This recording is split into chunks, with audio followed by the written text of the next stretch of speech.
नमस्कार, रामराम मित्रांनो. आजचा दिवस शुभ जाओ. आज आपण कुर्ली गावामध्ये जाणार आहे कुर्ली देवीचे दर्शन घेण्यासाठी. जे मंदिर 6 महिने पाण्यात असते व 6 महिने पाण्याच्या बाहेर असते. हे मंदिर बघण्यासाठी आपण जाणार आहे. आता आपण डोंगरी भागामध्ये आलेलो आहे. हे कुर्ली गाव आहे व समोर आपल्याला कुर्ली धरण दिसतंय बघा.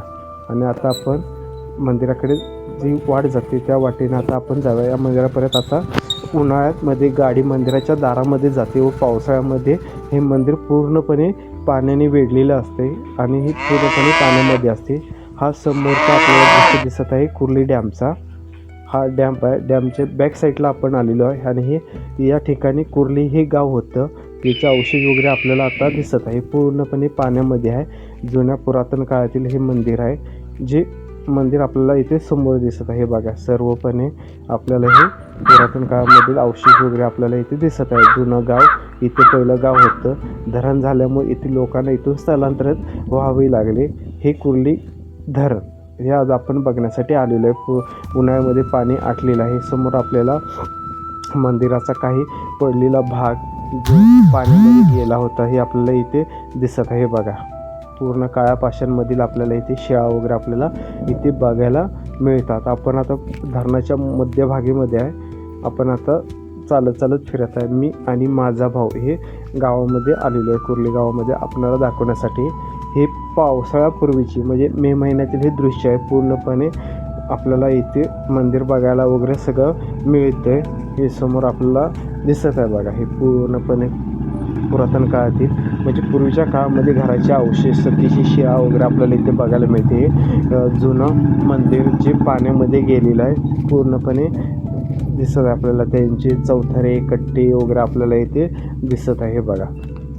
या प्रकारे समोर आपल्याला कुर्ली धरणाचं जे बॅकवॉटरचं पाणी दिसत आहे हे पूर्णपणे पावसाळ्यामध्ये आपल्याला इथे भरलेलं इथे बघायला मिळते.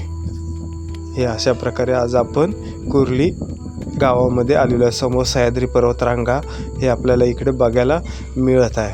पावसाळ्यामध्ये खूप छान अशी निसर्गरम्य ठिकाण आपल्याला बघण्यासाठी हे आपल्याला इथे याला एकदा नक्कीच भेट द्या. खूप छान असं हे ठिकाण आहे. यावर्षी उन्हाळा जास्त असल्यामुळे धरणातील पाणी आटलं होतं आणि ते बघण्यासाठी आम्ही भाऊ आणि मी इकडे आलेलो आहे.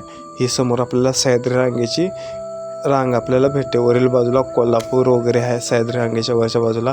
आणि कुर्लीच्या मंदिरापाशी पुरातन काळातील वीर हे मंदिर आहे. आता आपण देवीचे दर्शन घेण्यासाठी आज जाऊया. कुर्ली देवीचे दर्शन घेण्यासाठी हा आजूबाजूचा परिसर हा परिसर पावसाळ्यामध्ये 6 महिने पूर्णपणे पाणी असते. या मंदिराची मूर्ती देखील पाण्यामध्ये जाते. आता आपण इथे दर्शन घेऊया. इथे कौल देवीची पूजा वगैरे पुजारी वगैरे असतात. खूप लांब लोक हे देवीचे दर्शन घेण्यासाठी इकडे आलेले आपल्याला बघायला मिळतात. खूप लांबनं लोक इकडे देवीचे दर्शन घेण्यासाठी व निसर्गरम्य ठिकाण बघण्यासाठी आपल्याला इथे समोर आपल्याला कुर्ली देवीची मूर्ती देखील आपल्याला बघायला मिळते. ही मूर्ती 6 महिने पाण्यामध्ये असते.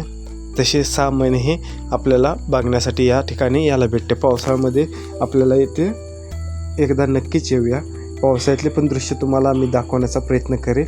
हे आता उन्हाळ्यामध्ये आहे. पूर्णपणे आपल्याला इथे मूर्तीचे दर्शन भेटे.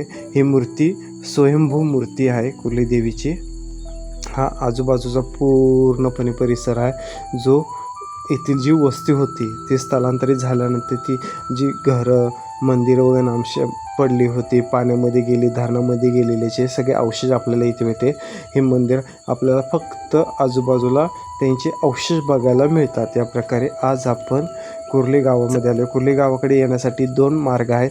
एक फोंडाघाट मार्गे देखील आपण येऊ शकतो. तसेच वैभववाडी मार्गे देखील येऊ शकतो. वैभववाडी, सांगवाडी, सोडेर करून आपण येऊ शकतो. आणि हे मंदिर आता आपण जे कुर्ली आपण कुर्ली गावातील मंदिरामध्ये आलेलो नवीन जे मंदिर बांधले आहे या ठिकाणी आता आपण दर्शन घेण्यासाठी आलेलो आहे. हे कुर्ली देवीचे नवीन मंदिर. इथे टिप्पर वगैरे असते. दरवर्षी आम्ही या यात्रेला या ठिकाणी येत असतो. खरंच हे खूप छान मंदिर आहे. एकदा नक्कीच भेट द्या. आजचा हा व्हिडिओ आपल्याला कसा वाटला तो नक्कीच एकदा कमेंटमध्ये कळवा. तसेच या व्हिडिओला आपल्या मित्रांमध्ये शेअर करा. म्हणजे असेच नवीन नवीन व्हिडिओ आम्हाला बनवायला प्रोत्साहन मिळेल व अशीच नवीन नवीन माहिती मी तुमच्यापर्यंत आणण्याचा प्रयत्न करेल. आजचा हा व्हिडिओ कसा वाटला तो नक्कीच एकदा कमेंटमध्ये कळवा. बेल आयकॉनला क्लिक करा. हा आपण उन्हाळ्यातील 27 तारखेचा हा व्हिडिओ आहे. तसेच ज्यावेळी धरणाचे पाणी पूर्णपणे भरलेले जाईल आणि मंदिर पाण्यामध्ये जाईल तो एक व्हिडिओ आम्ही तुम्हाला दाखवण्याचा व प्रयत्न करू. नक्कीच आपण भेटू पुढील भागामध्ये. बाय. आजचा दिवस शुभ जाओ.